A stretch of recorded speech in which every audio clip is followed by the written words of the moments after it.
Welcome back to BudgetTravelerChris.com. We're here with Daryl Bregg. Hey, Daryl. Hey. Thanks for coming up, buddy. He's a good old friend from a long time ago. He used to be a tenant. He loves working on cars too. We're here working on the 2002 Dodge Dakota today, and we have a no-start situation. So we shot a little bit of ether down the intake, and it still didn't fire. So we're thinking that we got a spark issue.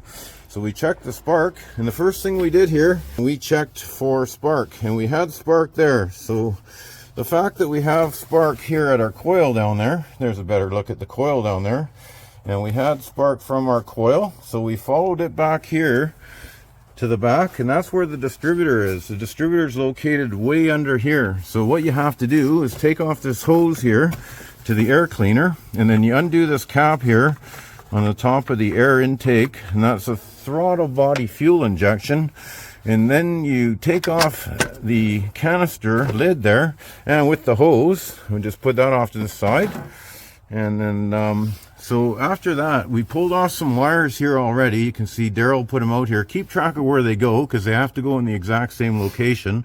We put this wire forward because it went on the frontmost post, that wire in the middle, and then that 7, wire 1 and 5. Yeah, exactly. So thanks, Daryl. Yep. So then you can see a little corrosion on that terminal. See how one of those terminals on the distributor cap, most of them are nice and shiny.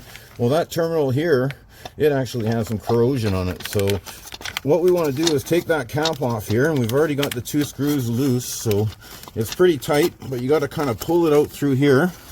And Daryl will hold the phone for me now so that he can hold it while I try to fish it through here. Just kind of got to move a few hoses out of your way a bit. What you want to do is kind of bring it out of here so that you can get to it.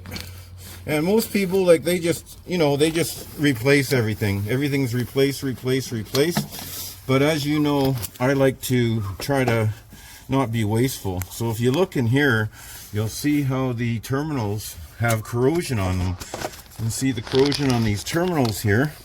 So what we're going to do is we're just going to scrape off the corrosion right here on the terminals, and we want to get them a little cleaner, because see how that one's really black and it's got some corrosion on here. You can see the corrosion actually, it's actually chipping off. So I'm thinking that the rotor is having a hard time, transferring the spark to these poles here on the distributor, and the distributor is what distributes the spark down the spark plug wire to all the spark plugs.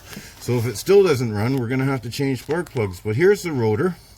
I just pulled that out, and you can see that it spins around on the shaft of the distributor here like this, and it goes in here like this. So this is how it actually goes in there. It spins around in there like that, and it passes the spark to each spark plug as it rotates, and then it gets its power in through the top here, which is the high tension wire in the center there. So that's where we were testing to see if we had spark there or not from the coil. So we're going to put the rotor back on, because it looks nice now. All we did was spray a little WD-40 in there and wipe the excess out, because the shaft of the distributor was a little rusted. So we want to clean these up. See, the terminals are nice and bright and golden. This is what we want it to look like here. So what we're going to do is we're just going to take a little emery cloth, and we'll just clean those up. So a little bit of emery cloth on it. We'll couple passes back and forth on the emery cloth, or you can use a wire brush as well. And then see how that cleaned it up real nice. So that was just a couple turns. So I'll probably get the little brass wire brush, and then see how that's cleaned it up nice already. So all we need is good terminal, because these corrosion, when you get the bluish gray corrosion on there, that corrosion layer will actually stop the spark from easily traveling, or the electrons as they call them. The electrons are what the actual spark is that's traveling down. So we want to have it more like that. See how that's all nice and clean now? So all you do is get your emery cloth or a wire brush.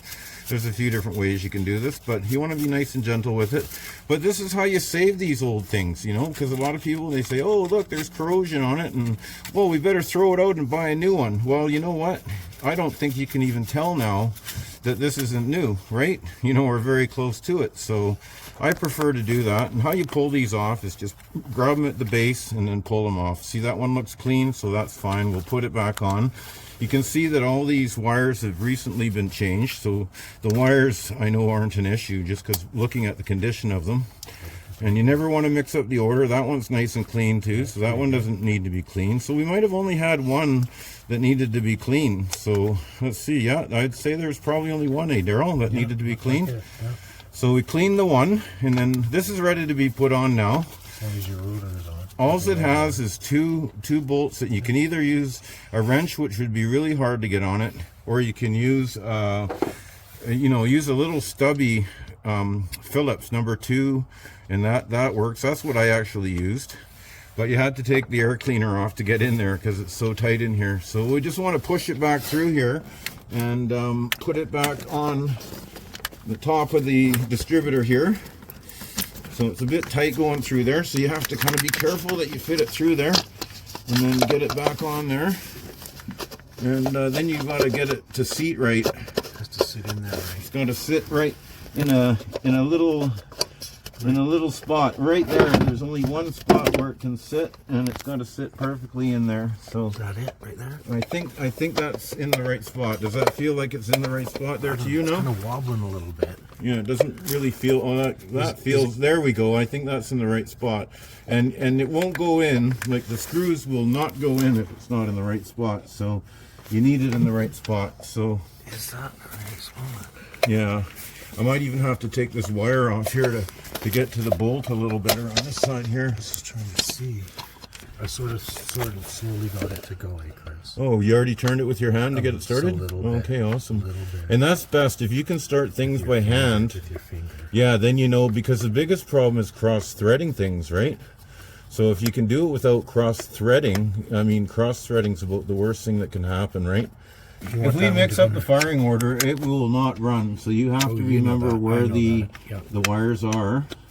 And I'm just, you know that, but I'm just letting, the people watching the video know that. Because there's a lot of people watching the video, hopefully, that are going to learn, this is simple stuff. You don't need to pay a mechanic, to check your cap and rotor, right? As long as you have one of these little shorty screwdrivers is all we needed here for that.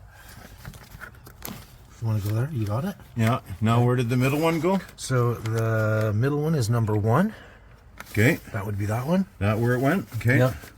You put that on? Yeah. #7 right there. Went there. Okay. Good. Awesome. Well, see, that's another good reason to have a friend with you, because if you can't remember where things went, your friend can help remember for you. And then we got the coil wire, and where did I hide that? Coil wire? There it is, right here. So the coil wire was out of our way, and that's up here. So we're going to stick the coil wire back on after. That's the last one that goes on right in the center. And you want to push it down until you hear that click. Clicking noise.